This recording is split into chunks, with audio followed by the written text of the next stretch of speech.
And we're live. In theory. Why is this light canted to the side? There we go.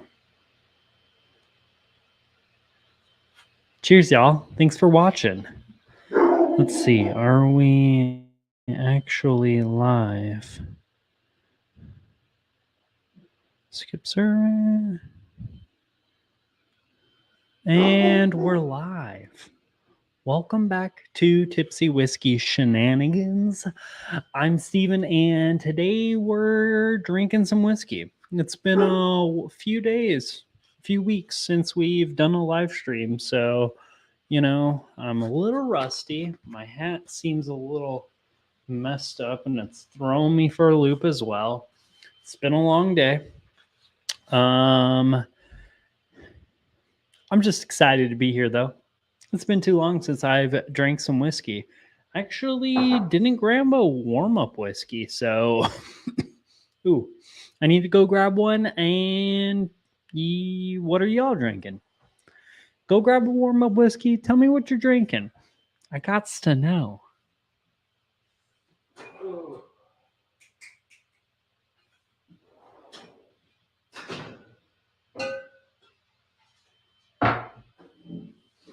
Oh. Meow, Sugar Kitty, cheers. Nice to see you, man. I won a bottle of Larceny B523, but didn't try it yet. It sounds... yeah. Not gonna lie. This new Larceny hits different. I don't know if someone in chat... and I do apologize, I'm still getting over some ridiculous cough or something. Like I've been sick for, I swear to God, like 3 to 4 weeks, and this cough just will not go away. No matter how hard I try, it will not go away. So if I cough during this, I'm sorry. It is what it is. Also, if my tasting notes are kind of it's because, I'm so congested after friggin', basically a whole month of taking medicine, checking myself for COVID like 19 different times. Elijah Craig Small Batch. That is the warm-up whiskey for today. Not that I really need a warm-up whiskey, though, because, I was picking out some casks to blend today. So I already had a wee bit of a warm-up, and that was a warm-up at cash strength. Because, that's how we do it. Man, I really like Elijah Craig Small Batch, though. Yeah, that's good. Yep, that hits the spot. Oh, yeah. Oh, yeah. Oh, yeah. I'm going to put a card in this camera. Oh, that's why this is throwing me for a loop. Oh, well, whatever. Do I look in focus appropriately? Yeah, we're good. Huh. I just recently bought a new camera, and the new camera is like basically the same one, but it has eye autofocus instead of face autofocus. So it's like a little bit more prompt with the autofocus. Ooh. All right, awesome. So today, what are we drinking, by the way? Let me know. Today I am reviewing Larceny Barrel Proof B523, and I almost just freaking dropped that. It's been a day. B523, which I'm excited for because, not gonna lie, I tried B522 last year. It was one of the worst whiskeys I've ever had, and I got this one to give it another chance because someone's been telling me that I really need to give them another chance because I've been talking the meanest smack, just the worst stuff about Larceny. So I got that. I took a little nipper out of the bottle. This one's good. This one's really good, especially for like, $53 I got it for or something like that. And then we're also reviewing the Westward American Single Malt excuse me, sourdough variation. So I want to do this side by side with just the typical one because I want to see if the sourdough, oh God, if the sourdough did anything. If doing a different yeast, like what did that bring out? I guess because I think it did something obviously, but what did it do? I guess is a better question. All right. Let's see here.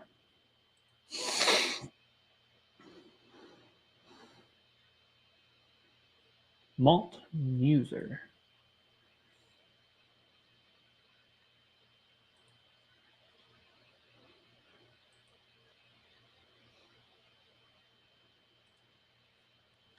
Larceny has so hard to get here.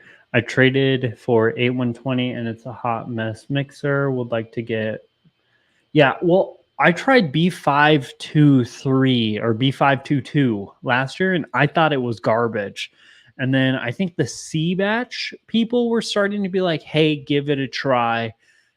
You're not going to be disappointed. And then I didn't for like probably, yeah, a whole nother year because this is B523 and just the little nipper I had. This has potential to be one of the best bottles I've purchased this year. I'm getting excited for the end of the year blind because I found a lot of really good, not the limiteds that everyone crushes and hunts really hard and stuff. Like it's not going to be King of Kentucky and Old Forester birthday bourbon and even the Woodford batch proof. Like I did not buy the most recent Woodford batch proof because I refused to spend $170 on it because I had it in my hand and I was teetering back and forth and I was like, that's a whole lot of money that we don't really have. And I was like, but it's a limited, you got to do it. And then I just ended up deciding, man, that's not worth it. So shut that off, quiet things down in here. But I found a lot of really, really good things from this year that I really, really like around that like $70 price point, which is kind of where I'm really loving bourbon. That like 60, 70. This one I got for 53 or something like that. So pretty solid steal. And it's really good, really good. Something that is new from this year, but not super good. We're going to do another side by side probably next week. I think if I live stream next week and I don't have anything going on, the Maker's Mark 46 cash strength versus the original one, the 2023 batches, because I got 2023-02. 2023-02 is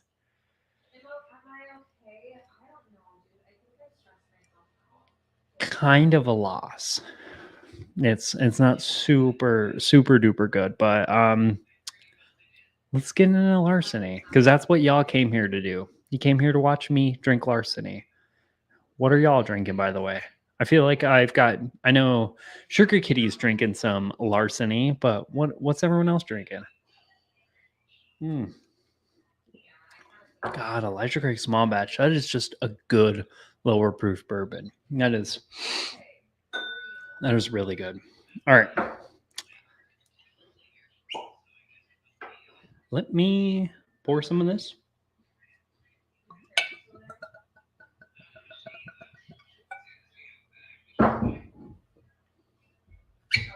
Put the top on, put it away, and then let me Google. Oh man, I thought I Googled this beforehand. Larceny.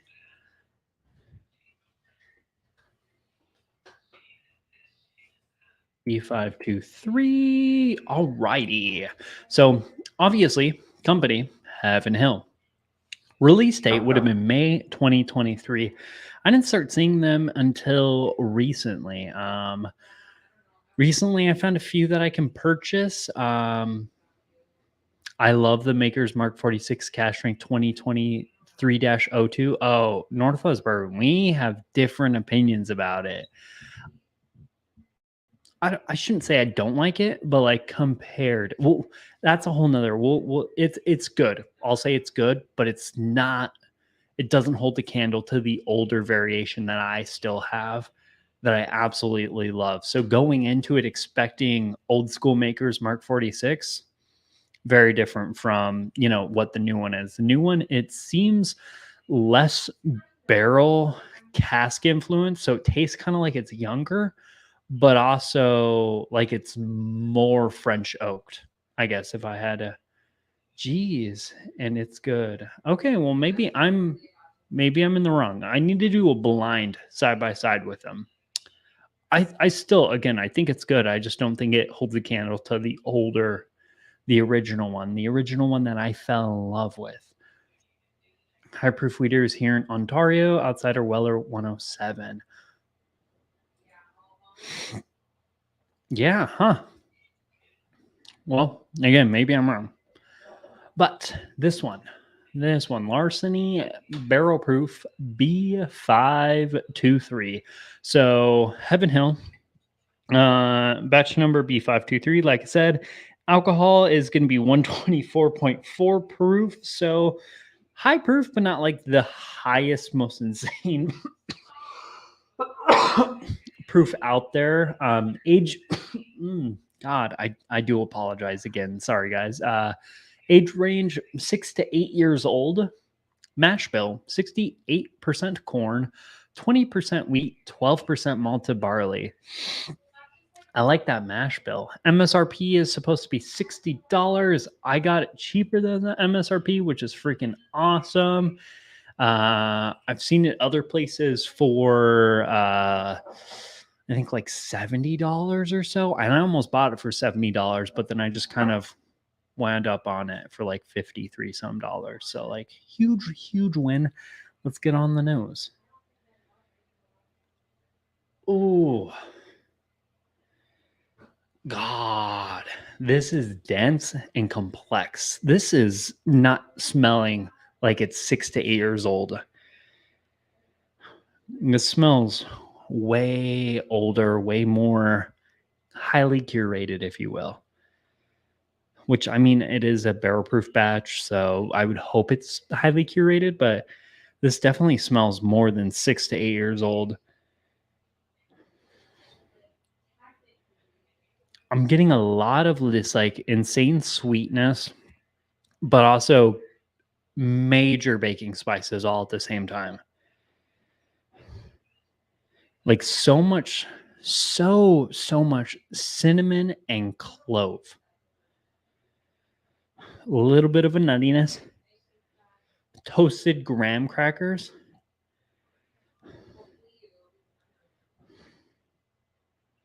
Not a lot of fruit going on though. Wonderful. Huh. Again, I did not have that thought, but I've been wrong before, so I wouldn't be surprised, if I'm wrong ever again. Yeah, has anyone else had excuse me. Anyone else have the Larceny B523? And how does this compare with other Larcenys you've had in the past, if you do like them? Because I've only had the other one, and the other one I thought was borderlining a drain pour, where this one is just on the nose already. A little bit of a bitter baking chocolate. Oak and heavy amounts of barrel char. It's a little smoky too, like a little like barbecue smoky, like American oak smoke. It's like smoked, or I guess just charred wood in general. Barrel char.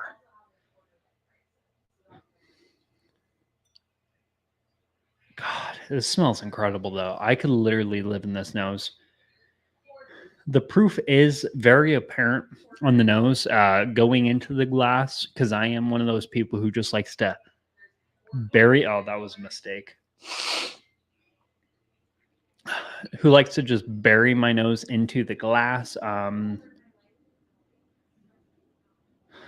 It is apparent that there is some proof on this, but it's not overwhelming at the same time, unless if you put your whole schnozzle down there.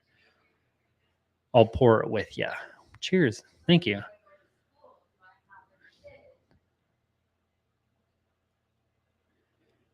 This is the first bottle I have ever owned because, yeah, I don't see Larceny as very often either. I usually always see the Elijah Craigs. I think the only few times I've seen some Larceny barrel proofs was I've seen two other batches outside of the two I've gotten. So I've seen four in the last 2.5 years. So, that's 6, 7, 8. So I've seen 4 out of 8. So I see them 50% of the time.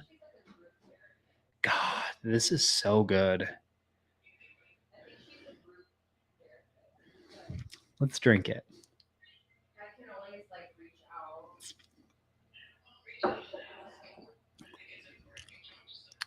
Ooh. Oh. Sweet. Cherry. A little bit of a plum. So much cinnamon. A lot of cinnamon. Sweet vanilla. A lot of oak. Yeah, again, this does not taste like it is 6 to 8 years old. This tastes so much older. So much older. Yeah, maybe. I've been trying. Get light fruits and a touch of cocoa. Definitely soft, subtle, soft oak on the nose. To me, it's very, I get the cocoa. I'm going to go hang out with your sister. Okay, bye. Bye. Love you too. Light fruits, touch of cocoa. I get the cocoa. I definitely, yeah, like the fruits are kind of like in there. It's just on the nose, I'm getting oak, heavy cinnamon, and cocoa, and it's burying any trace of fruits that I previously had, or any trace of fruits. Yeah, I guess a good way would be to say light fruits on the nose.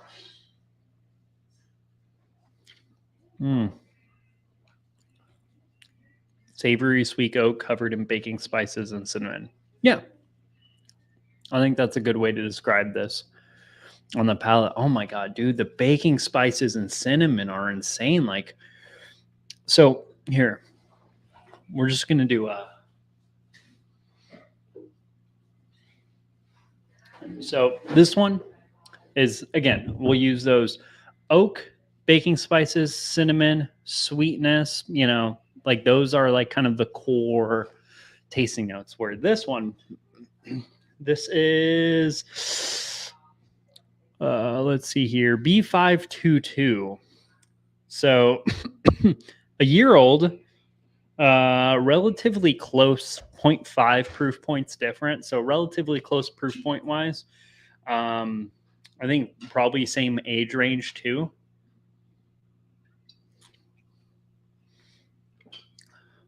Oh, that's not good. I drink way too much of that for something that's not good. Oh, that is the sour green oak. Oh God, why would I do that? Why did I do that? Oh, Jesus Christ. Okay, other which way? Oh, dude, side by siding them.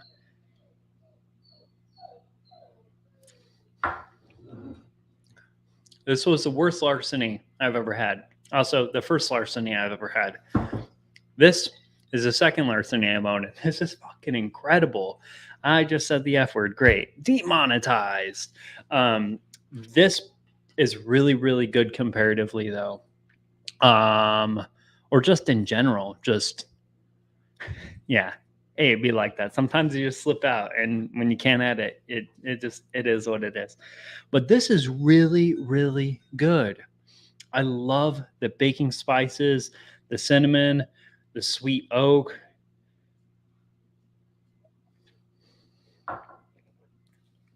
Like, I really honestly, like, The only reason I bought this was because I found it for $53 and I was like, hey, that sounds like a review for the YouTube channel.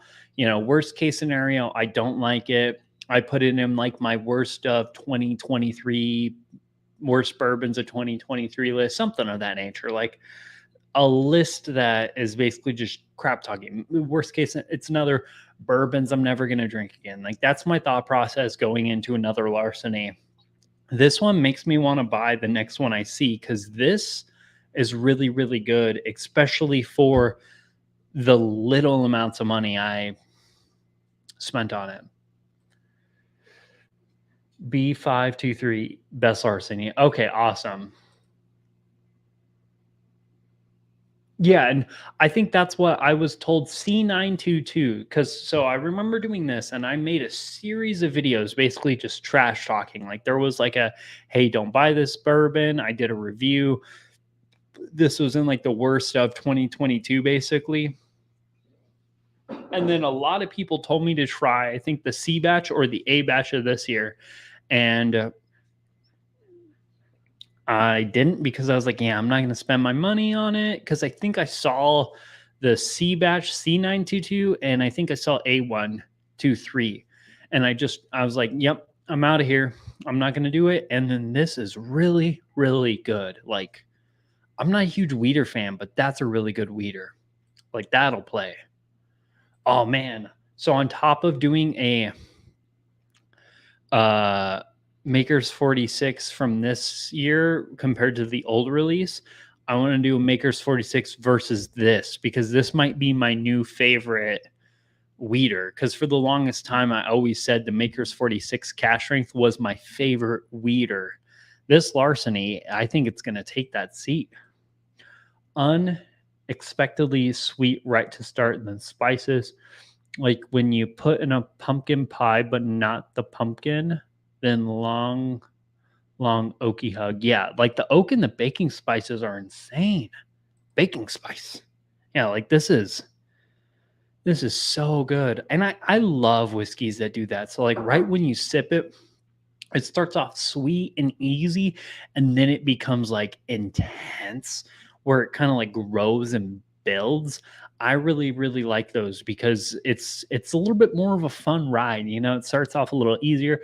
I don't really enjoy those whiskeys that hit you super hard and then kind of drop off and then like kind of boring. I really, really like those ones that get intense. And that's kind of how this is.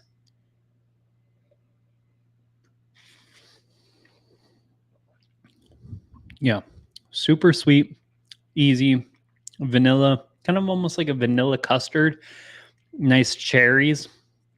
And then it becomes that like baking spice and oakiness on the end. Man, it's getting sweeter as it sits in the glass, though.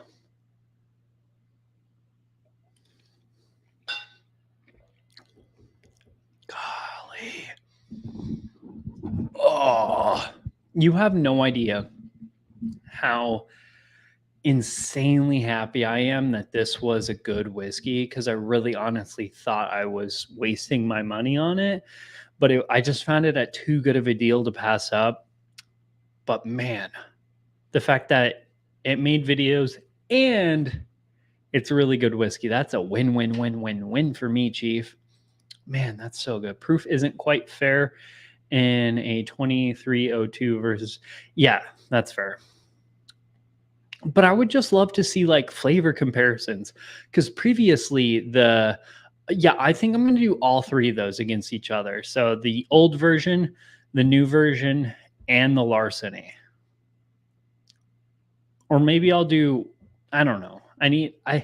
I'm starting to do less reviews and more comparisons because I'm really enjoying comparing things against each other to kind of see what one has versus the other. At least like things that like make sense. Kind of like I did with the Ryder Cup and the Elijah Craig Toasted on Monday. Yes, C922 also drinks older than 8 years, and I get strawberries instead of cherries from B5. Okay, C922. Sorry, for some reason I thought you were saying B 922, and I was like, dude, that drink's like it's straight up like 4 years old to me. Yeah. I like comparing things. I like doing head to heads. I want to do a head to head. So Doc Swinson's, they just released their seasonal. I say just released. It was like later, like probably a month or two ago. But their seasonal blend, which is basically just a 90 proof Doc Swinson's blender's cut, essentially. If you want to break it down to like the smallest subsection, I want to compare that to the straight bourbon. Yeah, the straight bourbon whiskey from what's it called? Smoke Wagon, just because that is another 90 proof MGP at like $30. So I love just comparing things. Like it's blended 90 proof MGP. And I want to see which one's going to come out better. I already have a winner in my seasons, sessions, whatever. It doesn't matter.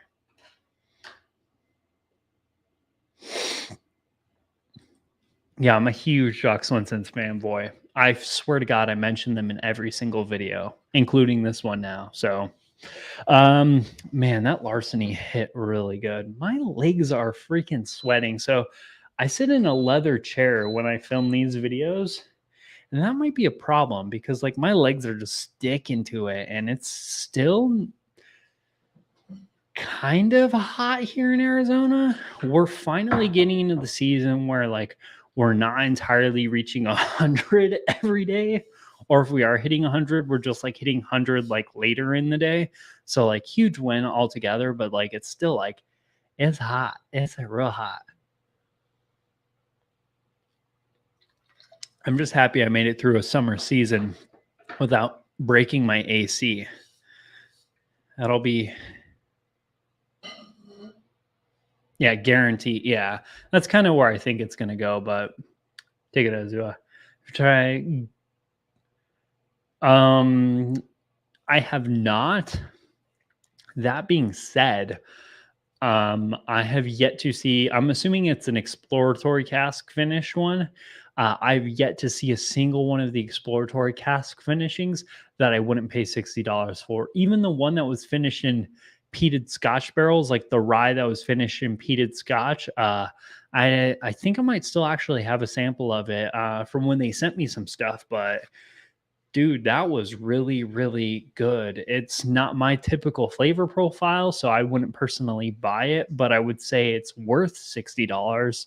It's such a weird world, like trying to find things that like technically it's like I wouldn't do this, but if I would do this, I think it's worth this. Because that's where I'm starting to have to figure out now that I'm pricing whiskey myself for the company I work for. I'm starting to have to figure out like even the releases that like it's like, hey, this release isn't geared to me. For example, like a agave based spirit, like a reposado. It's like, oh yeah, I'm not going to buy that likely unless if it's like basically for free. That being said, what is the fair market value of it? It's such a weird thing. Yeah. I bet it's gonna be good. I can't imagine like Doc Swinson's, they do an incredible job with everything they do. I like everything they do, man. Like it's just good. Even their proof down version, like I'm not usually a 90 proofer, but during the last few months of summer when I got that bottle, man, that hit well. Yeah, just gonna let the legs chill for a sec. God, I can't get comfortable right now. Oh. Okay. Let's get into some Westward. Westward versus Westward Sourdough Batch.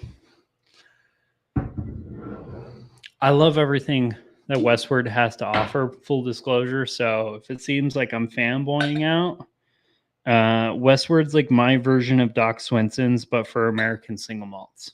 I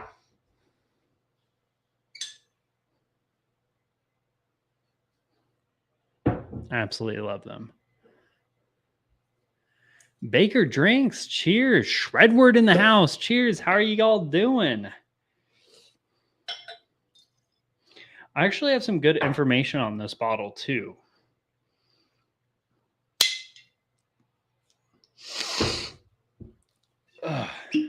Chris Jenkins in the house too. Cheers. All right.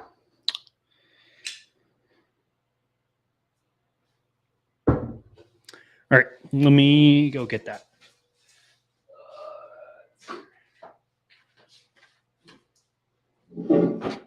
Bourbon Note sent us. Oh, sweet. Love Bourbon Note. They're freaking awesome. Yeah, if you haven't done so already, anyone who's in here, Northwest Bourbon, Sam's Whiskey Bar. Are you a YouTube channel? I don't think I'm following you. If you are,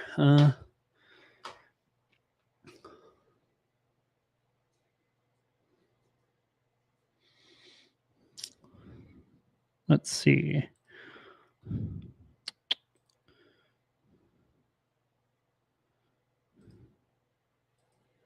Shredward Baker. Yeah, but either okay, awesome. Hey, I just made you a moderator.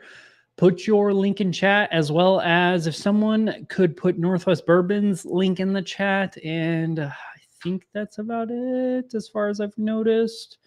I mean, any other YouTube channels you like, put their links in the chat. Subscribe to them, support them. They're freaking awesome. Put in Bourbon Notes link in the chat if someone could as well. If you're subscribed to me, but you're not subscribed to them, you're doing it wrong. So go freaking subscribe. I'm off my rant, but let's get into it. All right. So this is Westward, Ken's Artisan Sourdough Whiskey. So this is the second time they've done this. This is 100% Pacific Northwest 2-row pale malt. And as far as that goes, I have no idea what kind of malt that is. I'm starting to learn what different malts can do and how they affect the flavor profiles. But I think pale malt is probably just a very simple, bland, basic malt. Like probably nothing super exciting going on in that. Let's see here.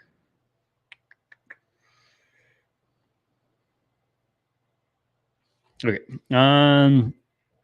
But so it's 100% 2-row pale malt, which the one I've been doing, actually, that's what I did today. I made some American single malt wort.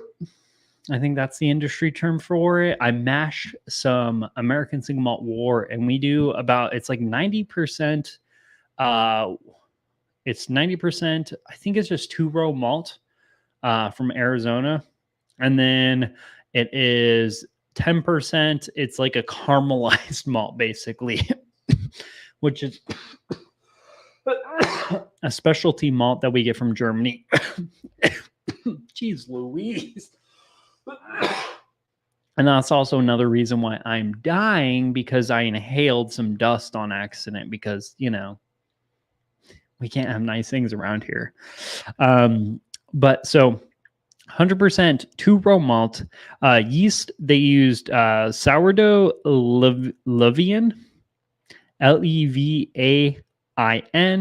Length of fermentation is 12 days, which seems extremely long to me. A lot of the whiskey mashes I do, or fermentations, I guess, in this case scenario, it's usually 5 to 6 days. Like after 6 days, like the yeast have basically eaten everything that's available there. So they're not really making any more alcohol.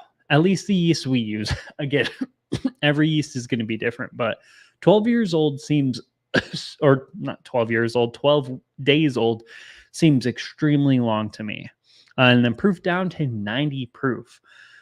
So I believe Westward uses the same exact mash bill, just a different yeast in their core product. So I wanted to compare their core product with this one.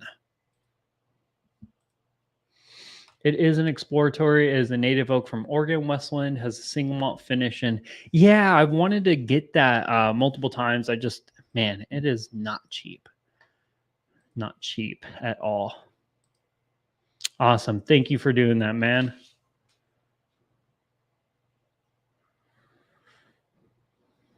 Awesome. Do you have the 2023 sourdough one? Heaven whiskey. Awesome. Well, thanks for watching. Thanks for hanging out, and I'll definitely have to follow you after this.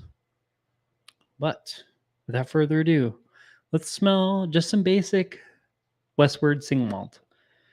Which I also do need to add. Obviously, there's a reason why I have all this stuff from Westward. Westward did send me this. They sent me a boatload of whiskeys in the past. That being said, any whiskey they haven't sent me, I've pretty much bought. So, like, I am a huge Westward fanboy. And if I was in Oregon, like Baker Drinks, you guys are in Oregon, right? I know you're somewhere in the Pacific Northwest. Either which way, like, if I was in state, I would 100% be one of their club members, going to the distillery, hanging out, because, man, yes, hanging, you are. You're super freaking late. Subbed, awesome.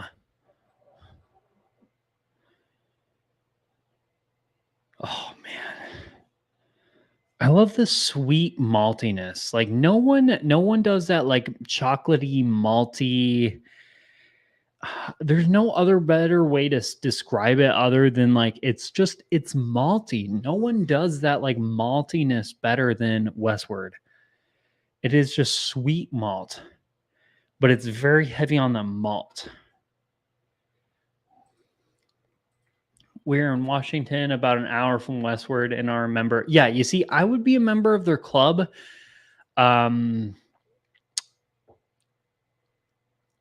Actually, I honestly, like, I'm about to become a member of their club either which way. I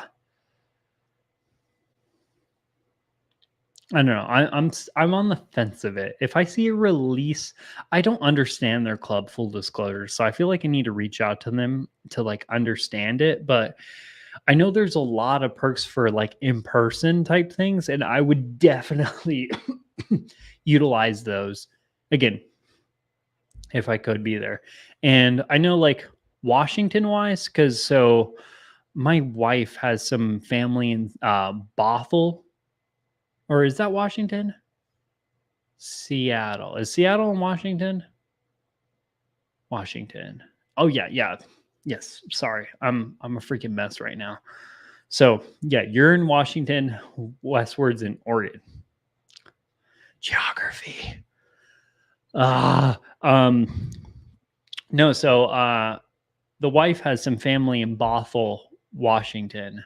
I think it's Bothell. Boothel. It's one of those places.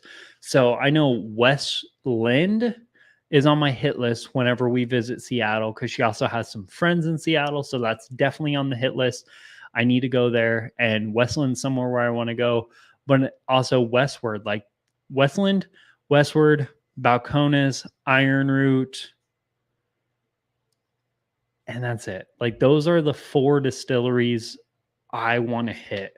Because at this point, I'm not really learning anything from going to a random distillery tour. Like, distillery tours are just like, oh, I don't know. Like, I mean, I do that for a living. Like, I don't need a tour anymore. And I also don't need to see people who have good functioning equipment when I work in a distillery that is kind of a nightmare. But it's intimate. Word places are hard. Dude, I'm telling you, man, they're hard. Yeah, Bothell isn't far from Seattle. Yes. Yeah, so we have a lot of family and friends in there. So, like, those 2 are like to-do lists. And then, like I said, those distilleries in Texas are on my to-do list. But also, whenever I travel to, like, random places, if I have free time and I can hit up a local distillery, I almost always do. So if I ever find myself in Tennessee, Kentucky, I'm definitely hitting up one of the bigger ones, or, like, any other distillery, I'm hitting them up. But usually I don't have that kind of time. Usually. Ooh, golly. I can't believe I've literally done nothing but talk for 40 minutes, by the way, guys. Like, this has been a very different review, or a very different live stream, but I'm digging it. I'm just talking about things. Yeah, hope y'all don't mind me moving away from whiskey as much. I mean, a lot of my shorter videos are going to be whiskey related, but like some of the vlogging stuff might not even entirely be. I'm going to try to make everything distillery based, but look, if I just tangent on things and I talk about things, I'm just going to keep them in if I like it. Because, life. All right, let's get into this.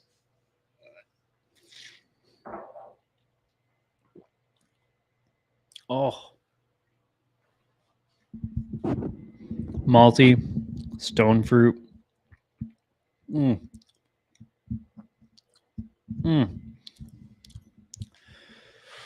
Sweetness. Fantastic. Incredible. Weird tasting note, but forest bark. It's like the tree bark, not forest bark. Bark that comes from a forest, but not from a tree. Man, that is so good. Well, if it is a whole series on Zima, I am out. No. Nah. No, it's all just about working at a distillery. But like it might not always be content about like, oh, hey, this is the distilling process. Like,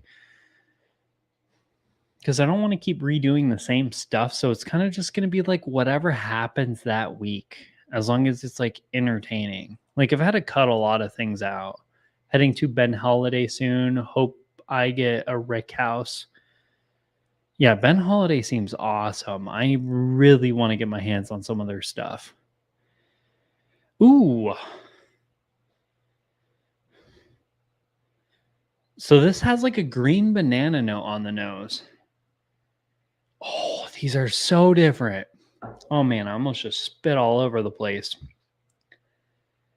So this is more of that like malty, dark, chocolatey thing going on, where this is brighter. It has this like this bright kind of like spiciness. Like this is going to be a weird tangent, but those like brighter, vibrant notes that you get on a rye, but the non-spicy notes, that's kind of what I'm getting off of this. There's a bit of spice, but like the best tasting note is this like kind of grassy. And also I should say I'm pointing out like the obscure tasting notes on the fringes, comparing them two together. It still has that kind of like Westward flavor. Like it's still very much so Westward American single malt, but it has this like funky plantain note and this like rye spiciness.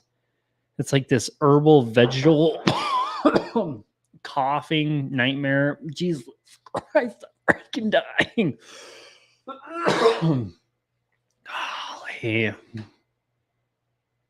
Yeah, hanging. I've done quite a few. I think the most exciting one so far, just because I'm starting to learn how to do things a little bit more, has been this today's video. It's not even whiskey related. It's all about making tequila.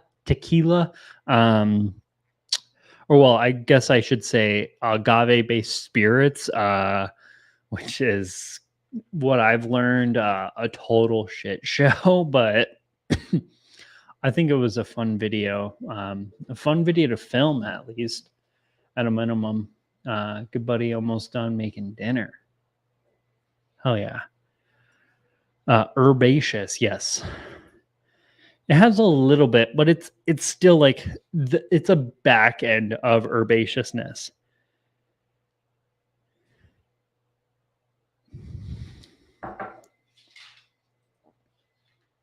We'll talk. I got an email in the description. Maybe I should have my email in the description. Hit me up. Man, I love that plantain note. Baker Drinks, you said you had the same drink or same whiskey. What notes are you getting off of it? I love kind of drinking with other people and kind of back and forthing notes. My nose is a little messed up, but that plantain note and apricots, which is kind of a typical note I get off of this. This is more of a vanilla, where this is like a cane sugar almost. Like this is that granular sugar, where it's not like this is like vanilla syrup and this is sugar. I'm getting very niche with these tasting notes, but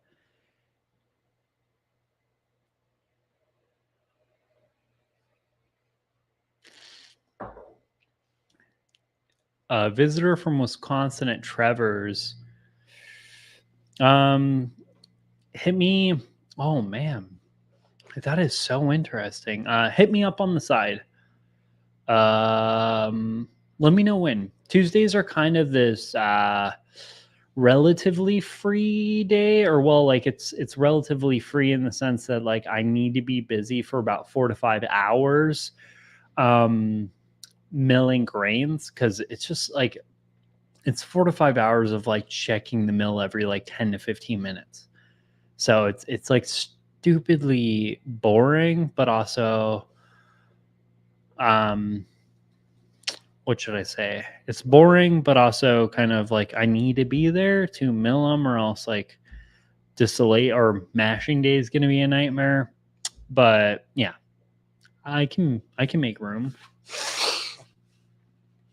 because again, it's only 4 to 5 hours. Golly.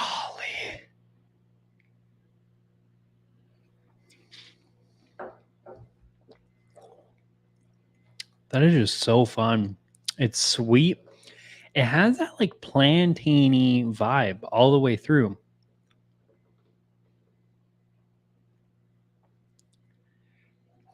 Yeah, it's like sweet plantains, maltiness, peaches. I always get peaches on every Westward. Westward single malts and Balcones single malts. I get peaches on everything. I swear to God. But especially on Balcones, there's just something about what they do.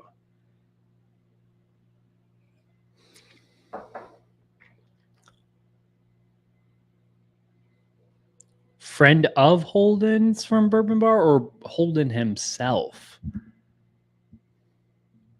I mean, either which way. Hang on, I'll bring you guys. If you're all in town for a while, I'll bring you guys some free torn tasting cards for. I mean, you're in town either which way, so I'm going to bring you one so you can actually come to the distillery and all. But I'll bring you up some, free torn tasting things for the distillery. It'll be work related. You know how it goes. Man, at this point, I forgot which one's which, but I really like both of them.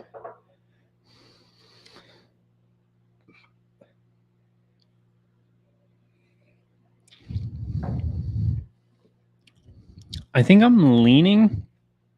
Oh man, that is so good.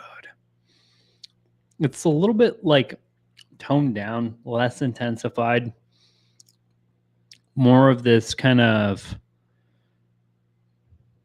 plantainy sweetness, fruitiness, less maltiness, where this obviously has more maltiness, more oak, definitely more of an oak influence in there. Sweet malt, though. That sweet malt is hitting really, really well. And then lots of stone fruits.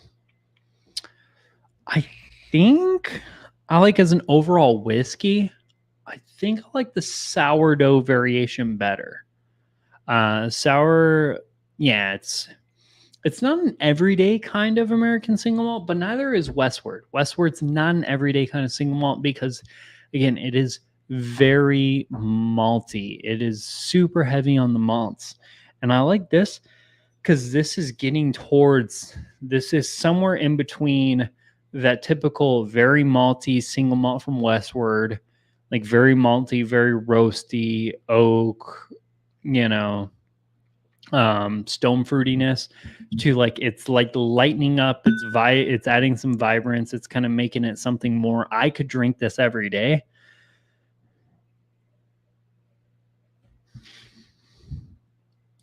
Oh man, that is freaking good. Yeah, I like this one better. again, it costs more because it's like a $90 bottle compared to like the $70 single one or the traditional single malts. What do they call this one? They just call it their normal single malt. So obviously it's like $20 more, but I like it a little bit better. Their notes, they say rye spice, vanilla wafer, peppermint, heather honey. I'm not getting peppermint on the nose. I'm getting that rye spice, obviously, vanilla wafer, honey. I don't know what heather honey means. I'm not that classy. Creamy butterscotch, mint spice, earthy, herbaceous.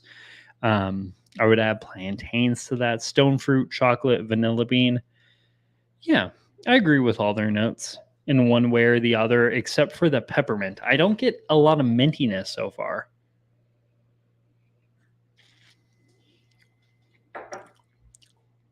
Huh. Now that I'm looking for it, I'm finding it, of course. So, like, take that as you will. But I guess there is a little bit of peppermint, like mid palate. Yeah, I like this variation better. The sourdough one is really freaking good. This is pretty awesome, actually. I'm a huge fan of this bottle. Dude, Westward is honestly the best American single malt producer out there. Like, no one does it better. Look, I work for a distillery, and I say Westward still makes a better American single malt than we do. And I'm super freaking biased about my stuff. Westward just, oh man, this is really freaking good.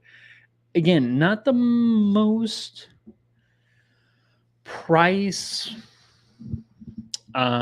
pointy, or however you want to call it. Still not sure what a stone fruit note is. It's like, so it's any of those fruits that have pits in the middle of it. So like peaches, I think apricots. No, apricots don't have stones in the middle of it. It's plums, peaches.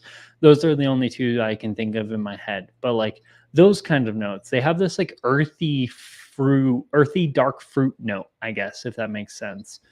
Deanston V Oak is the only one I like. ASM or SM. Oh, Sam, you need to try some American single malts. I say so. Westland, just the normal variation, or the sherry oak if you can find it. Westward, just this one will do. And if you really like this, they have a whole slew of different variations to like dip your beak into, and they're all really freaking good. Like I said, I think they do the best American single malts out there. Westward, Westland. I really like Balcones on a budget. Balcones Lineage. If you can get that, it's like $35. Not a really, really great like American single malt thing, but also because it has this Texasy Southwest thing going on top of it being an American single malt. So it doesn't really highlight American single malt super well because it highlights American single malt, but it also highlights some Southwest aging style practices as well. So take that as you will. Actually, you know what? Email me. I feel like we should do a sample swapper. Maybe I can bring you if you want to get on a live stream with me. Jesus Christ. Oh, I'm dying. If you want to get on a live stream with me, we could do some American single malt things because I love sharing American single malts.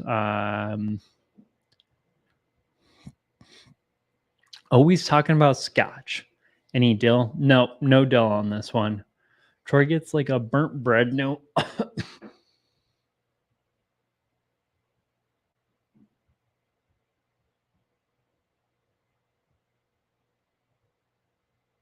Yeah, my notes are, I'm not gonna lie, today my notes are a little bit off because value. There we go.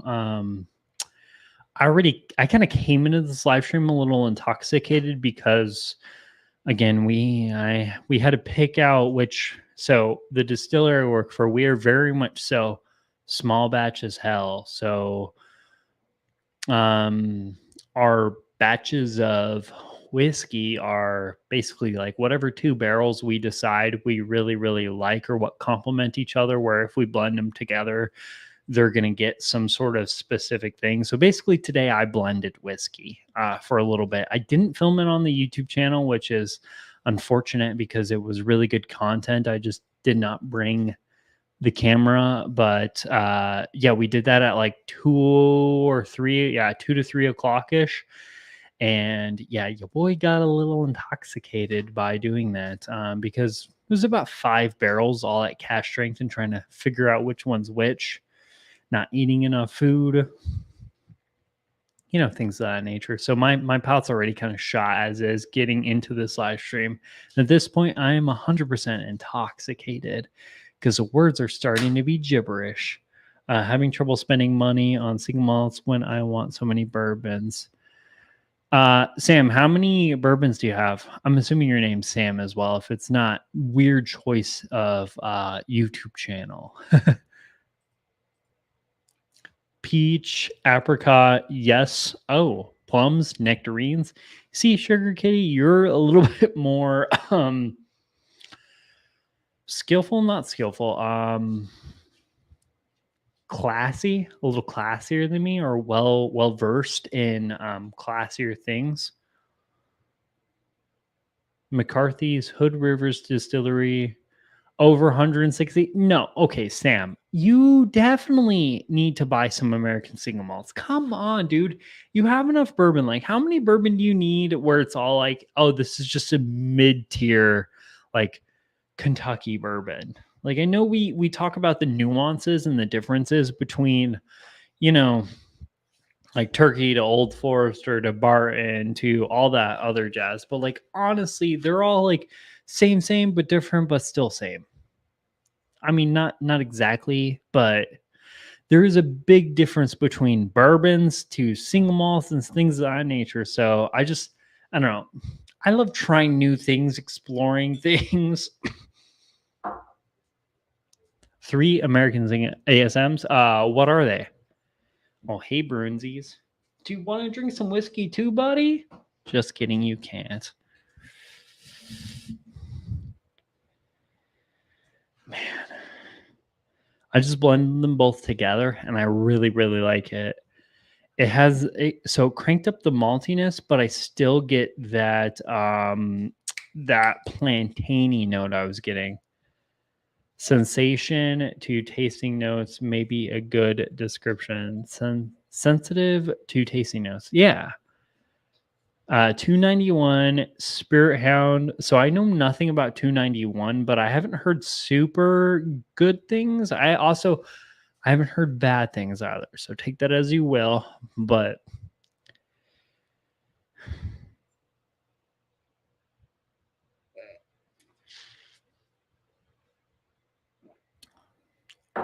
oh, that's freaking good. Man, Westward, just like tip of the hat to you, like slancha, or whatever that is. Man, that is really, really good. Again, super different than bourbons, but I drink a lot of bourbons. So I really like occasionally, like once a week, just getting into a pour of an American single malt and kind of trying it out, tasting it. Because I like changing things up a little bit. Like even at the distillery, I was hitting our American single malt quite a bit over the summer, but like now I'm gravitating way more to our bourbon. But even yesterday, I hit our American single malt a little bit for the first time in a long time. I was like, dang, that's good. I do want to get a little bit more age on the second batch, which I think we're going to do that. If I have anything to say about it, but especially with us moving into the winter times, we need a little bit darker of a spirit. I don't know. So, hey, I guess this is a good time to ask, or if there was ever a good time. So as consumers, Straight Hands is really good, by the way. I really like their picks are incredible. What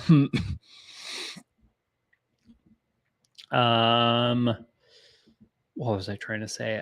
Would you prefer, so do you want, oh man, let me back up. My dog's stealing on my foot room.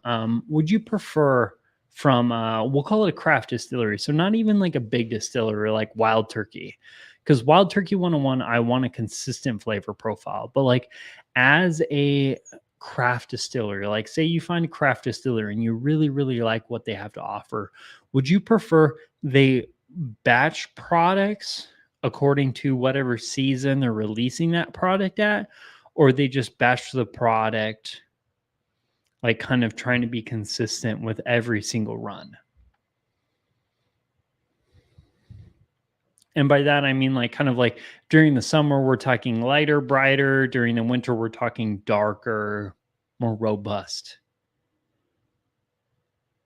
Or do you just want consistency out of a product? Because I'm split down the middle, because I like the idea of doing batches that work for each season, but also I do like consistency because I'm super OCD and I really like things to be consistent and where they belong. And if they're not belong, or if we keep on changing things, it bugs the ever living crap out of me. Just like I don't love the fact that I'm kind of being laissez-faire about weeks I am live streaming and weeks I'm not, because again, some weeks I just run out of time, but I want to start live streaming again more. I think I stopped for like 2 weeks, and not gonna lie, I missed you all. Even though I'm dying and I'm coughing and I can't have a real conversation because I'm coughing every time I get on a tirade. I miss I miss this. I missed you. Let me know. Come on. Someone has to give me something. Or does anyone even drink craft distilled spirits? Like, is that just me? Because again, it could just be me, because I'm very much so heavily invested in the Arizona craft industry.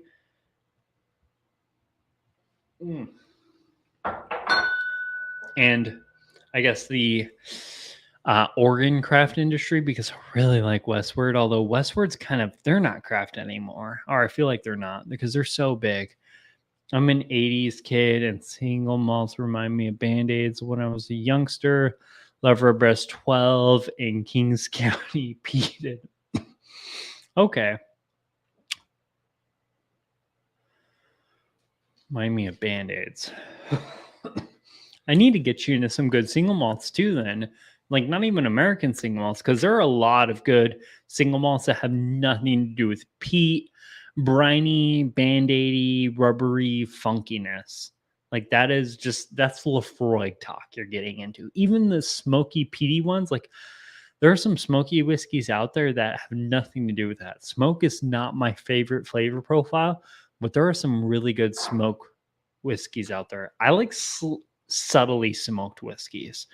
Like one of my favorite whiskeys from this year is an Iron Root release. I think it's their corn whiskey that they aged in port barrels and peated barrels. So it picked up just enough of the smoke to make it exciting, but not so much. God damn it. Not so much where it kind of, it became consumed by the smoke. For marketing purposes, it needs to be consistent. Otherwise, they need to have more than one bottling names. Okay, yeah, and that's kind of where I'm leaning, but also like I like the idea of releasing seasonal ones as a consumer, or as someone who constantly consumes a product, I guess, because that is slowly becoming my daily consumers, or whatever you will, because for the longest time it was way too expensive to daily consume a craft distillery because of the craft tax, and now I get discounts. So the craft tax is non-existent, or the craft tax is existent, but it's also discounted. So like it kind of they balance each other out. So now something that was like, oh, that's way too expensive because it's craft, and it's more expensive to produce one barrel. So prices are gonna show that way. Now I can buy it at a normal rate. So and I'm also biased because I work there. So yeah, I'm drinking a lot of our stuff, not a lot of the random releases. And that's why I haven't been buying a lot of things either, because, just drinking the stuff I'm making, I guess. Frey Ranch count. No idea what you're talking about, Frey Ranch. I like Frey Ranch, but I like craft. We're working on trying some Oregon and Washington. Yeah, let me know when you guys are. Not that you guys would ever plan to come in, but if you ever come to Arizona, I would love to. I know a lot of people in the craft spirits scene here in Arizona now. But if you ever come down, I'd love to kind of give you not only the behind the scenes tour of where I work, but also kind of other places, other really cool, because there are some really, really cool things. No craft from Arizona here. Yeah, a lot of it, there's only one producer that has established themselves outside of Arizona, and that is Del Bach. And Del Bach, man, they make the best American single malt in Arizona, but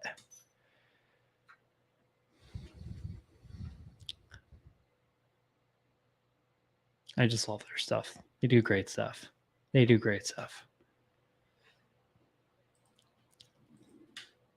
We're working on trying more from Oregon and Washington. Yeah. That's like 2 years ago. Or a year ago. Yeah, it would have been a year ago. Time flies by when you're having fun, but like a year ago, that's kind of something I did. I did a push to get more into the Southwest whiskeys. So there is this might actually be a really good question. So recently at Total Wine, they've expanded things. So I think it's called Colcagan. It's a New Mexico American single malt. Is that worth purchasing with my hard-earned cashola? Because it's an American single malt from New Mexico. And since I live in the whole Southwest aging world, I really like to support a lot of Southwest aged type stuff. So I want to buy their stuff, but also I don't know if it's worth it.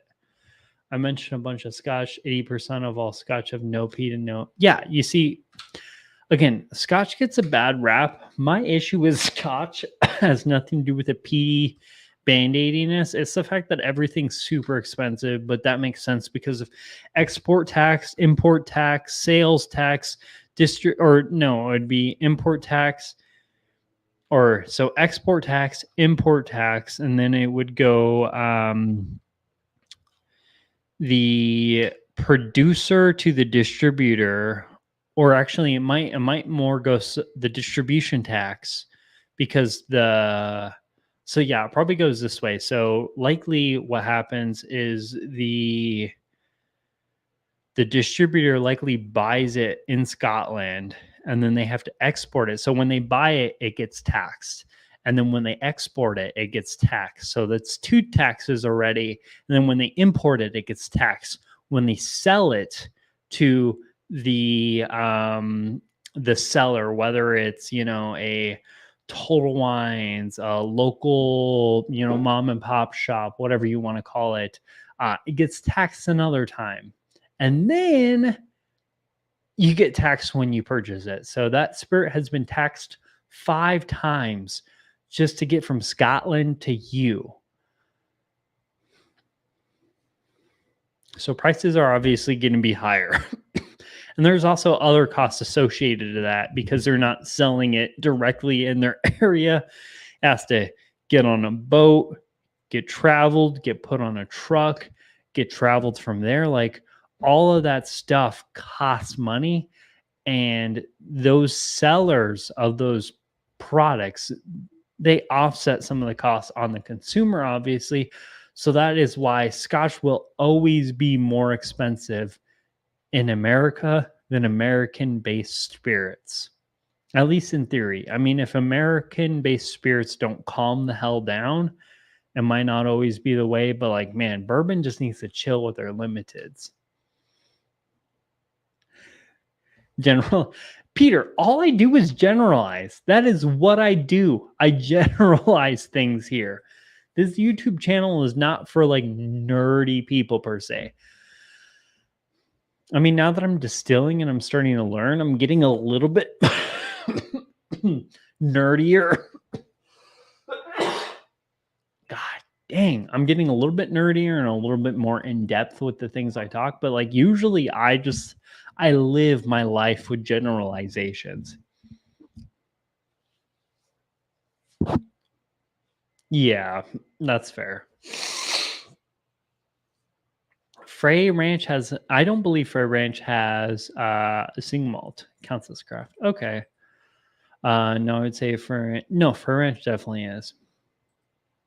Tax over there is different. It's VAT. As long as they're not bottling, they get VAT back. Huh. Wait, so are they not taxed on the years it spends in the barrel? So they just get taxed on the mashing process rather than the...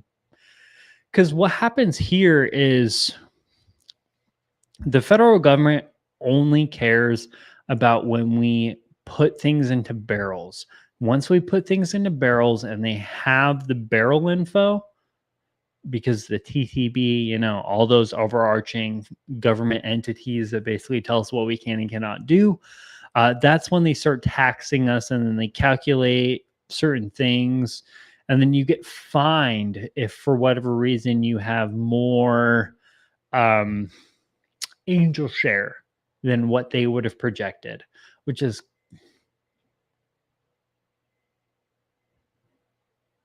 things I don't agree with. We'll just call it that. Sorry, just got a text. Got distracted. But yeah, we don't. Not a huge big government guy, if that makes sense. Taxes, government. Not something I really enjoy, and I don't love the fact that they have their arms up the whiskey industry because of, you know, certain things like prohibition and other things like that. I think there are certain things that I love as a consumer. Like if we lived in the Wild West where they needed the bottled Bondac to get a good spirit, but nowadays I just want the government to just let us distill without being the way they are. Just a distributor doing the buying and sending it to the US. Okay. I don't know how that works. The distiller is Thailand. Okay. Yeah. Again, so what I can speak about here, like just state by state. So like to get a Kentucky bourbon to, we'll call Arizona because that's where I live in. So they sell it to a distributor, I believe. Yes, Peter. I love that. Small government is a good government. Once it gets big, it's too many people trying to rationalize their existence until you know, they start doing bad things to like they start being extra. They start going away from what they need to do and start doing things they don't need to do because they got to rationalize their existence. And once they start doing things they don't need to do, they start creating problems to solve problems, and then it becomes an endless circle of just bullshit. But yeah, so to get a product from Kentucky, and again, I could be wrong, so correct me if I'm wrong, but from my understanding of what I've seen from being a little bit of an insider in the industry now, but I'm an insider in the local craft industry. So again, not this large scale, but a Kentucky distillery. So we'll take Wild Turkey, for example. I believe they have to sell to a distributor, which the federal government taxes, and likely I bet the Kentucky government, so state, probably also taxes. And then they export out of state. So I'm pretty sure if the federal government doesn't, I bet the state government taxes the distributor as they export out. And then whatever state they're importing into, they tax. And then they also tax it when they sell, because there's an import tax and a sales tax. There's too many taxes. Jesus Christ. I'm just realizing this. This was not obviously planned content for me to speak on, but geez Louise. Too many freaking taxes in the freaking whiskey industry.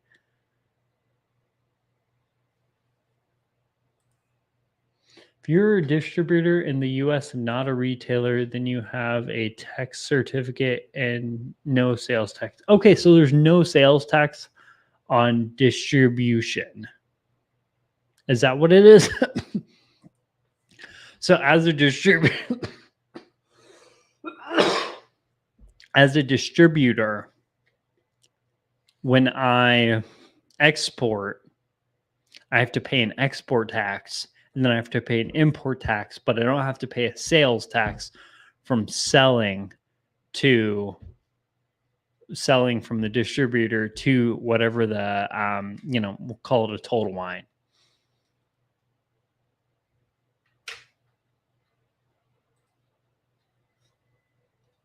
Particularly alcohol. Okay. Again, I don't know enough to be talking about what I'm talking about, full disclosure.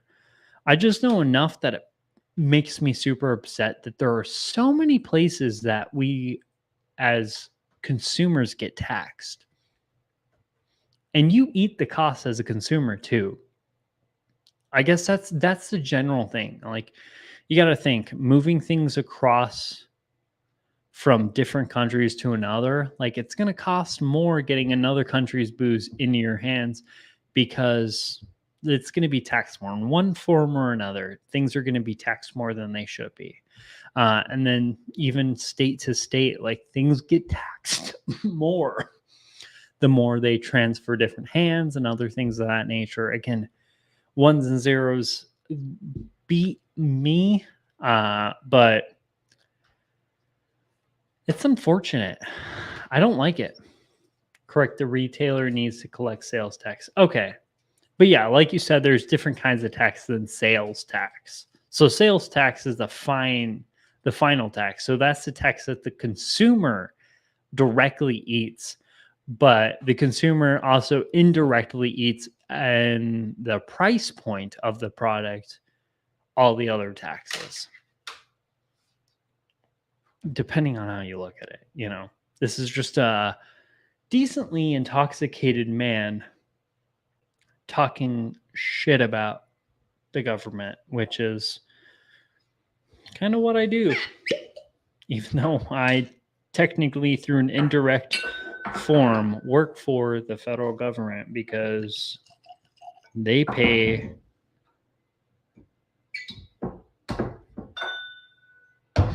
my bills, at least for the Army wise. Ooh, God, this Larceny is freaking incredible. Thought I would end this live stream with the Larceny. Cheers, guys. Been a minute. How are you doing, Jack? It's been so long. It's been a minute. I feel like I haven't seen you in like 2 months. By the way, if you're still in here hanging AZ, please text me. I just realized that we had a whole conversation. Well, oh man, we had a whole conversation about certain things, and I want to be part of it. Oh God.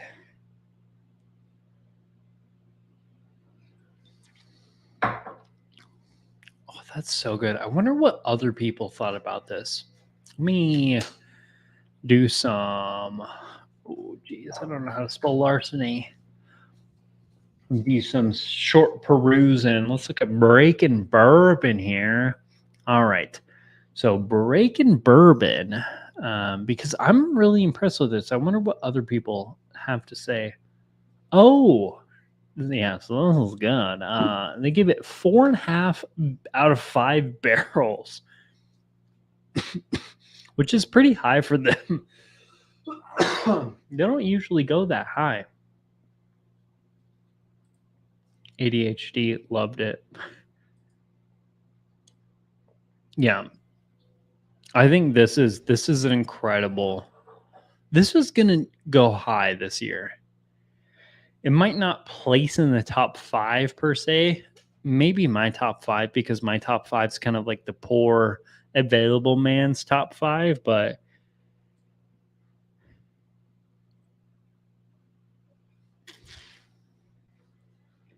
hanging.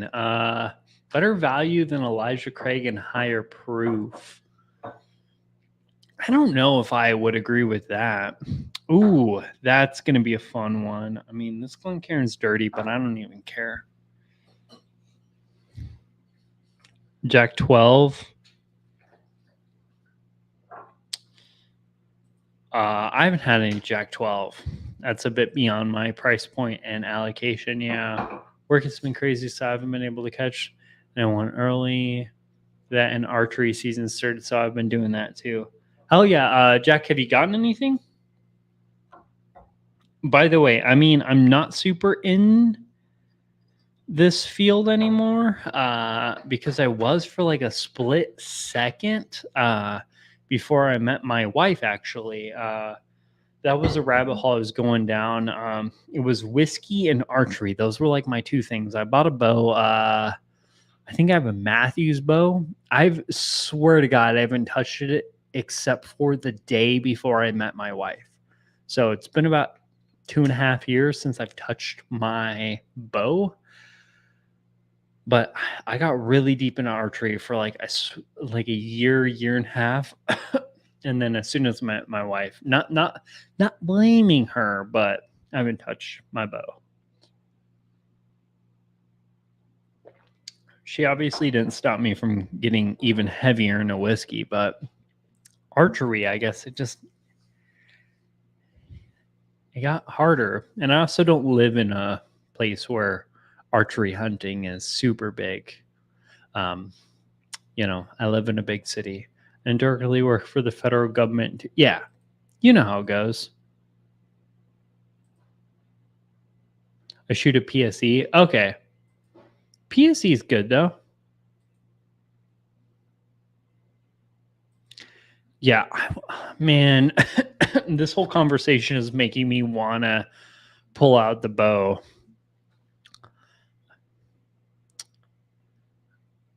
Man, I'm going to set up some time to go pull out the bow, get it I don't know if this is a bow term. I'm just far more comfortable with pew pew terms than I am with archery terms, but I need to get it sighted in again because it's been so long. I probably need to get competent with pulling it back and, sight it in again. And then I want to go. There's a cool range out here that has like a little, it's like a little hiking trail, but like with targets. So it's like, oh, hey, stop here, shoot at this target. And it's like a little tiny, javelin or something like that. And it's like, hey, put it in like this little subsection of them.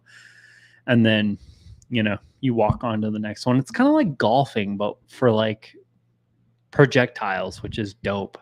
But man, I need to do that, especially now that it's getting a little nicer out there. I'm going to add that to my to-do list. Oh, man, I'm excited now. Got me all giddy. Oh, ew, your string just broke. How violent and dangerous was that? Because that's like one of my biggest fears is that like, at least archery wise, one of my biggest fears. One of these days, I'm going to pull back the bow and it's going to break, or it's just going to randomly break when I'm next to it and it's going to splue out and hit me and shit and like ruin things.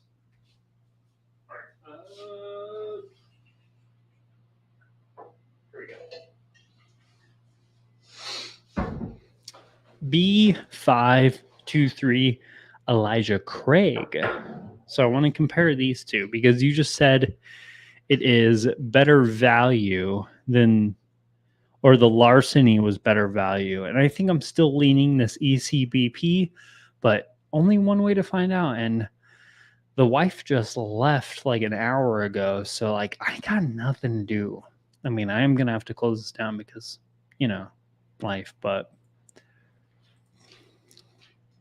whiskey and archery don't generally mix. Not at the same time. I mean, I'm still a huge like firearms guy, but I will be the first to tell you, like, anytime I'm drinking, like my firearms, even though, yeah, like my gun safe, I can literally reach and touch. Um, my pew pew safe, they stay locked up in there, and I don't pull them out and mess around with them when I'm drinking.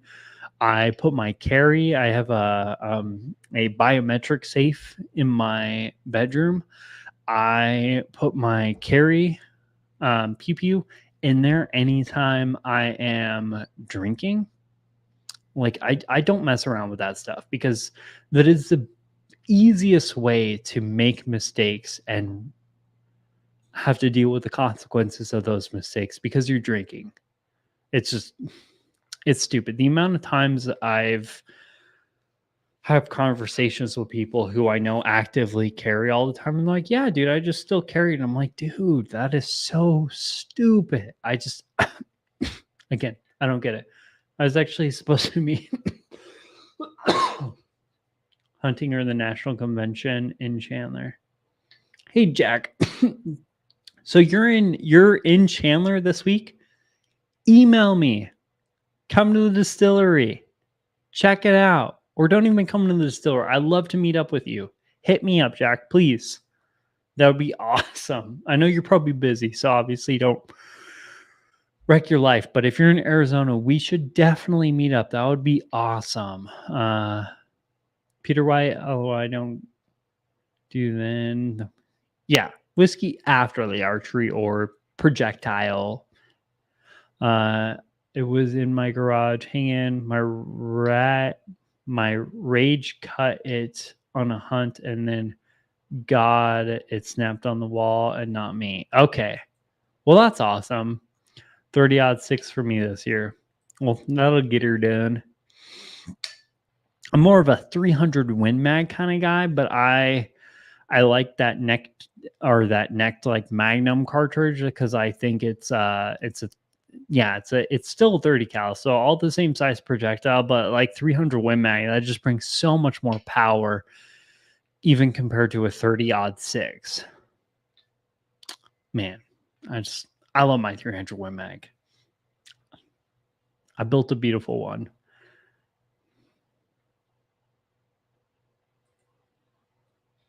Nobody wants a desk pop. Yeah, you see, no, especially now that I own the place I'm living in, I don't want a desk pop because I got to pay for that.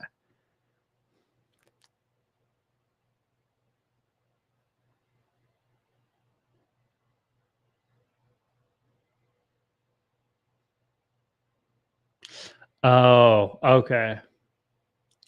Yeah, 300 women.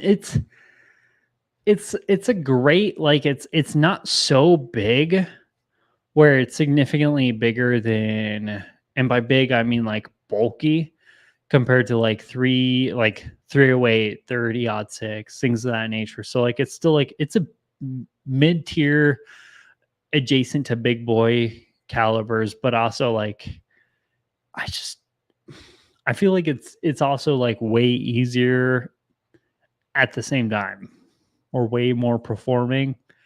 And I'm a little drunk, so I probably should not be getting into these kinds of things. My dad got me a bow when I was 12. The things I did was so dangerous. Same as guns. I had them when I was 13, and now I cannot even buy a handgun in Canada, even though I am approved. Okay. Yeah, I know your guys' laws are very different than ours, especially here in Arizona. Wasn't able to make it. Oh, oh, well, sad. Well, whenever you make it in next, Jack, hit me up. You know where my email is. Or, I'm sure if you want to find me, you can find me. 223 will do the job. Yeah. That usually gets the job done where I come from. Yeah. Cheers to you.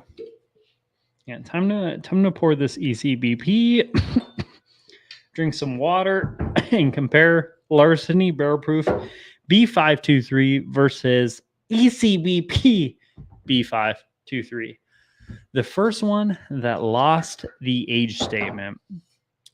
Which, has anyone seen the C923? Because I heard that one's like supposed to be like 13 or 14 years old.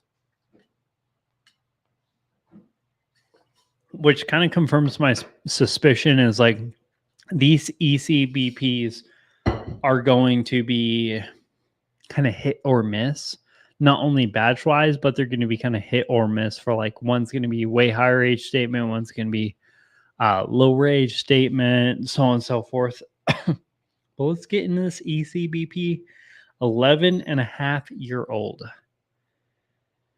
God, that's so good. What's the proof point on this? 124. Oh, so still a pretty big boy proof point, 124.4. So Larceny has a little bit more ass on it by like 0.2 proof, but like overall, very similar proof points.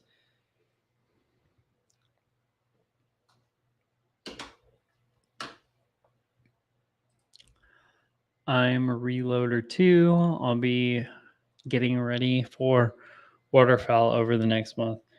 I've reloaded before. I just got too busy with doing this YouTube channel and all to constantly reload. So I mean, I don't even go out enough, I guess. I should say it like that. But I don't even go out enough to justify reloading. So I kind of stopped. And now at this point, I don't even have enough space with all the whiskey stuff I have going on to have room.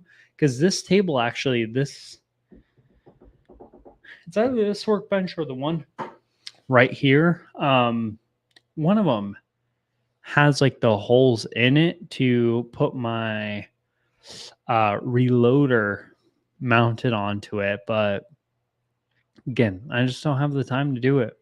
Not that I would never get into it again, but just the way life has gone for me. 13 years. Oh, that's going to be a good release. Yeah, like an AR-10.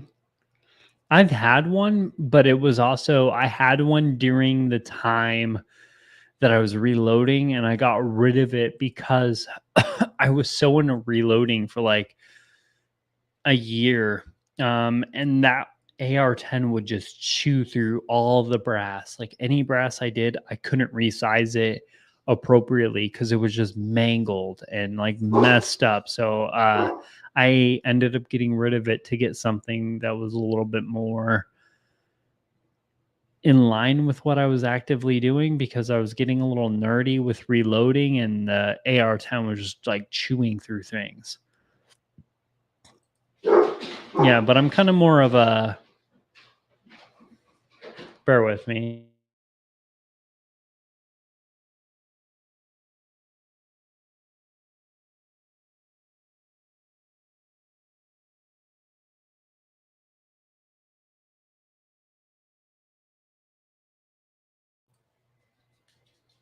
I'm gonna literally murder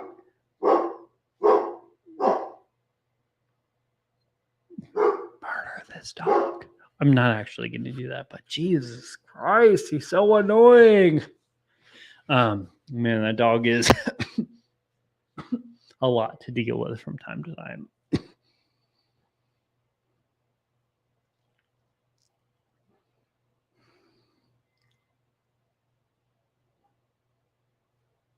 Yeah, well, what are you gonna do? Larceny is 25. So I spent $53 on this, which, given that's a steal, we'll just say $60. And then this ECBP would have been like 80, 85. So like 20 to $25, I would say. Yeah.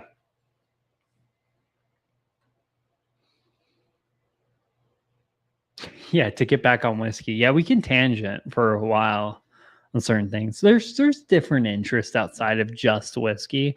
That's why I'm kind of learning to not just myopically only talk about whiskey with everything, because again, for when I first started live streaming, I was like so anal. I was like, hey, if we're not talking about whiskey, we're doing it wrong. Like, people came here to talk about whiskey, let's talk about whiskey.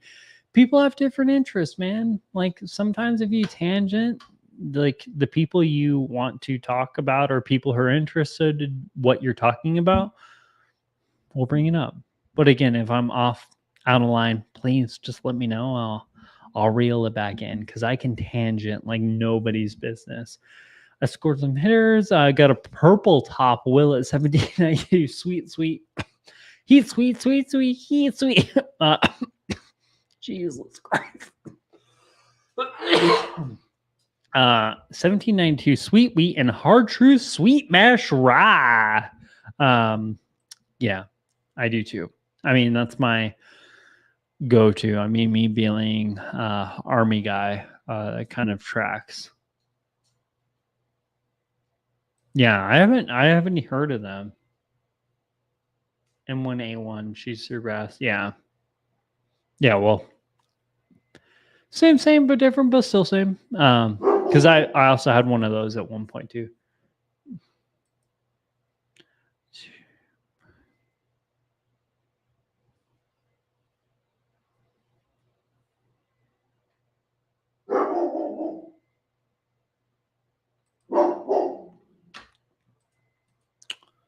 Oh,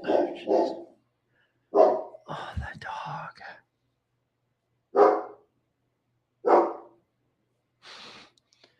The cats have not been super needy. Whiskey. Daisy. Yeah, Whiskey and Daisy don't want to play right now. Whiskey is laying in the hallway, spread out, and Daisy is off staring at Bruno barking outside of the door for some reason. A little Russell single barrel for this even. Hell yeah, that's a good. I love Russell single barrel.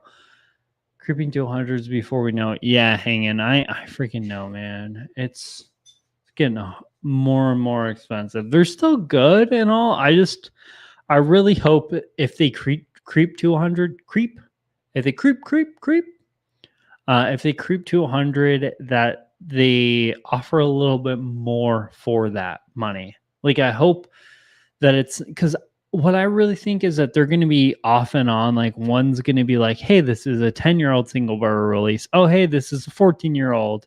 Oh, hey, this is, like, I think the batches are going to like change age to proof point wise and all that jazz. And I think they're going to be kind of, now that they removed some of their restrictions, I think they're going to be a little bit all over the place.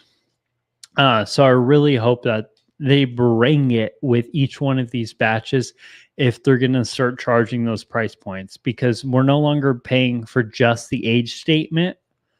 We're paying for so much more because, again, the age statement no longer is a deciding factor because it's going to be kind of variable. So if they're going to set the prices for these, unless if they set them for every single release, but I don't see that happening. So I want them to kind of be consistently really freaking good. Who knows? I bet it's not going to be that case, but I can dream. Are you finding any say on any of the base exchanges? I've only scored. No.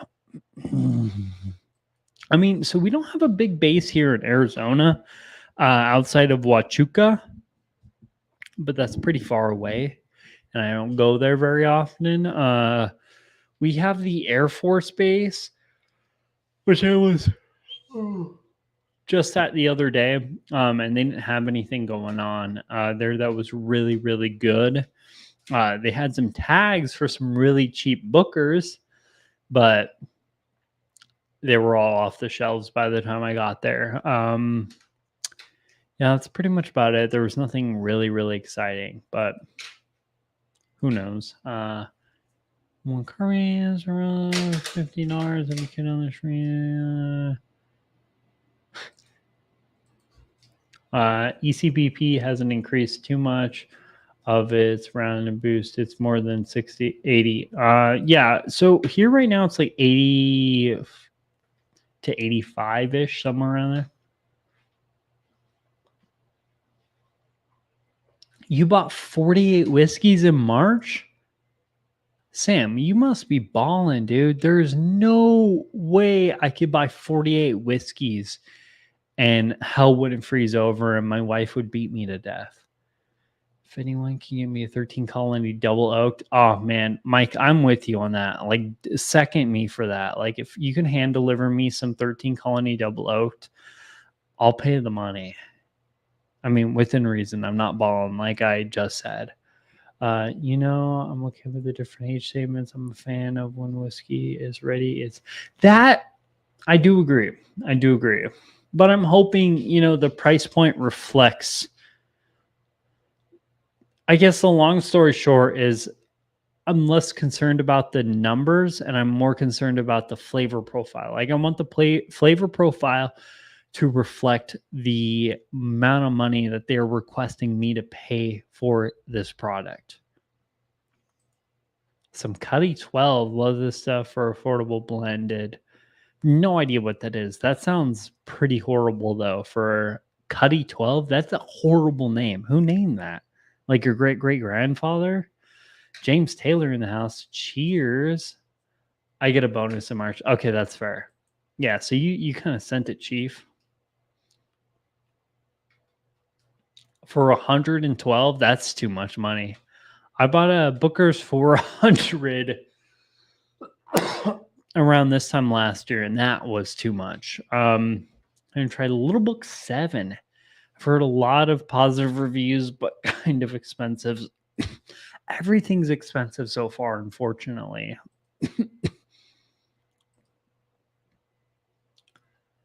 Singapore will be set to the distributors this weekend. Okay. Yeah, I need to get some 13 Colony stuff. I've yet to have any of it. Yeah, Cuddy is an old brand, LOL. Yeah. Cuddy Sark was a ship. Oh, like a pirate ship? That should be double oak sent this weekend. Okay, awesome. Yeah. Well, hopefully if I can get my hands on it, I will. All right. We've been going on for far too long, so I need to wrap this up. That means I need to decide Larceny or Elijah Craig. Elijah Craig smells fantastic. Bougie Reese's peanut butter cups. And for this, I'm just assuming that these are both the same price. Taking money. Oh, man.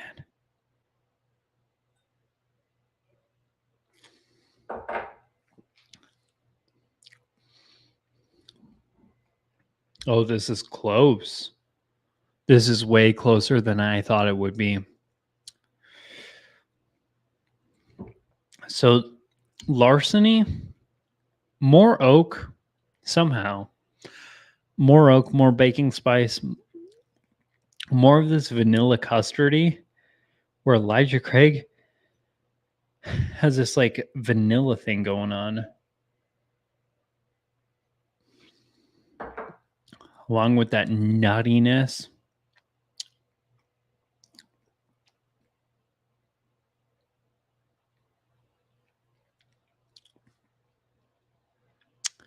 I still lean ECBP.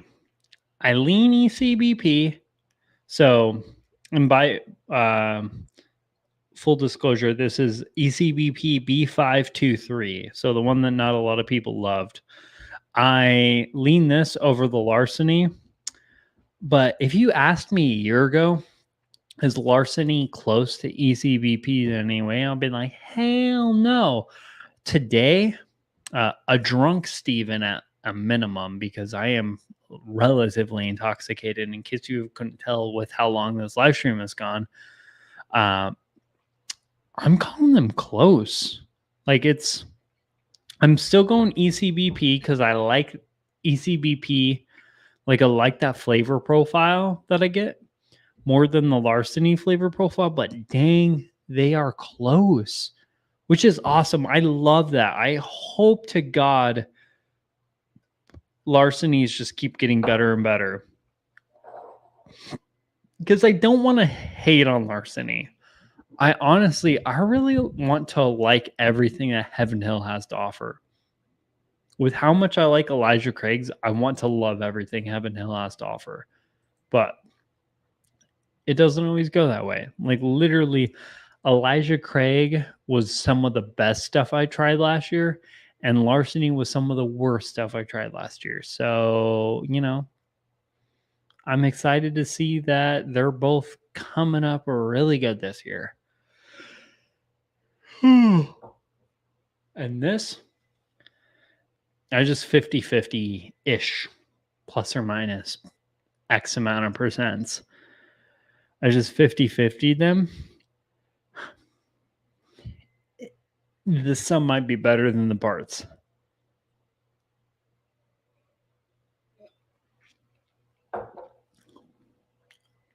Oh, that is weird. It's like sweet and then baking spices and then sweet and then baking spices and then sweetness and the nuttiness and the sweetness and the baking spice. Like, yeah, it's like, yeah. I mean, that's not a very copacetic blend because it hasn't sat for a while. So that probably makes sense. Yeah, I mean, yeah, they make good whiskey. It's just, I'm really, really like, honestly, I always do this thing where I kind of do takeaways from the live stream. Takeaways from this live stream: Westward, I knew it was good. It's still good. Larceny's actually at Larceny Bear Proof. That is, their traditional Larceny, don't care for still, but this Larceny Bear Proof, if this is an omen of like what's about to come out next, B523, Larceny's going to be a bottle to look out for moving forward. Like, I don't love to be like, hey, let's add another bottle to the list of allocated bourbons you're already hunting this season, but man, this Larceny B523 has convinced me that if I can get it for a reasonable price, which is the asterisk to like any of my statements involving buying new whiskey, if I can get Larceny barrel proof, it would be C923, Larceny C923, which I don't even think is even out yet. But if I can get it for a reasonable price, I'm buying it without hesitation because this has been a showstopper. And until I get really, really bad offering from them, I think Larceny Bear Proofs are at the quality they need to be, and they're here to stay. At least just with this one offering. I like to generalize things, okay, guys? Bib made it to Total Wine. I'm iffy about buying that bottle.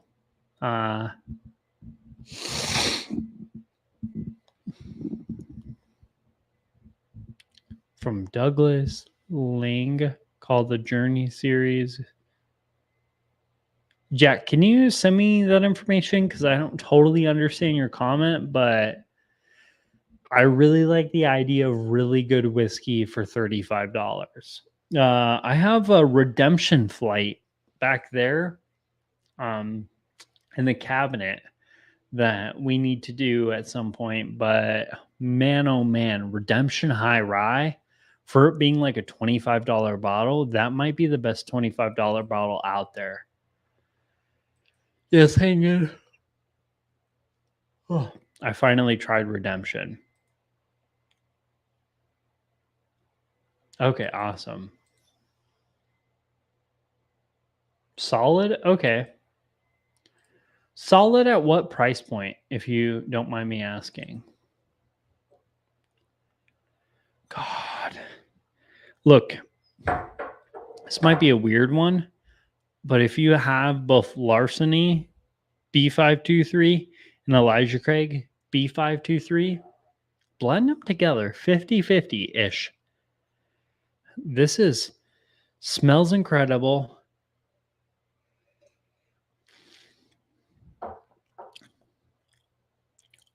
Tastes really freaking good. 50 to 65 is solid. Okay. I saw it at Costco the other day for I think like 45 bucks, and I didn't buy it because, spoiler alert, I bought this instead. And again, I'm not balling hard enough to buy multiple bottles right now. Man, I might have to go back and buy that if it's still there in like a month. I doubt it will be, though.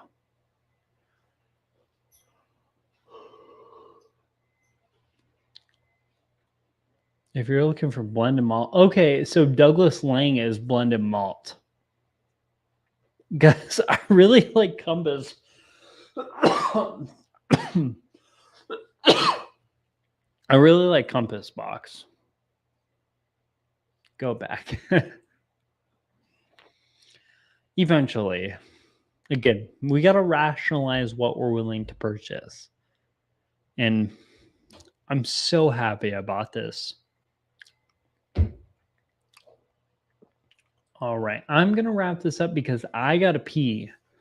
So Redemption, High Ride, Total Wine Pick at 100. Ooh, hanging. Next week when we meet up, can you bring me a sample? Because I want to try that. I bet that's incredible. Oh, hell yeah. Joshua Rodriguez. Cheers. Thanks for coming in and watching. I'm loving the cherry bomb. Yeah, I freaking love that bottle. Again, another reason why I could have only bought, Larceny or the Heaven Hill bib is because I bought another bottle of cherry bomb. And the unfortunate things about this freaking cough,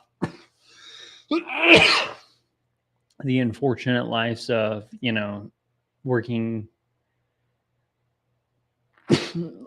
around whiskey all day is that you convince yourself you need to buy more of it.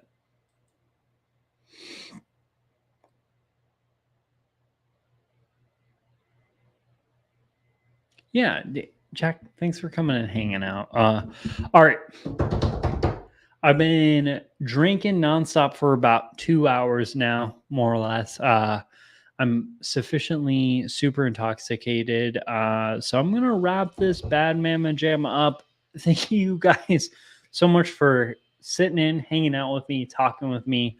Overall takeaways from today. Westward, they do really, really good stuff. Not that that's really a takeaway from today per se, because as you know, I've been a huge fanboy of Westward's, but this new sourdough from their, this is one of their club exclusives. If you are a member of their club, purchase this time now. This is really freaking good. I really, really like it. I like it more than their standard single malt, given it is more money. So take that as you will as you go to purchase it. But I really, really like that. Larceny B523 has 100% redeemed Larceny for me, and making this actually like a product to maybe look out for in the future and hunt and actually try to get, which I really didn't expect, but I'm super excited about, and I'm 100% here for it, as well as blending 50-50 Larceny B523 with Elijah Craig B523. I think the sum's better than its parts. It's really freaking good. That being said, again, it's a wrap for today's video. So cheers, y'all. Thanks for coming in. Thanks for hanging out. We'll see you later. Cheers.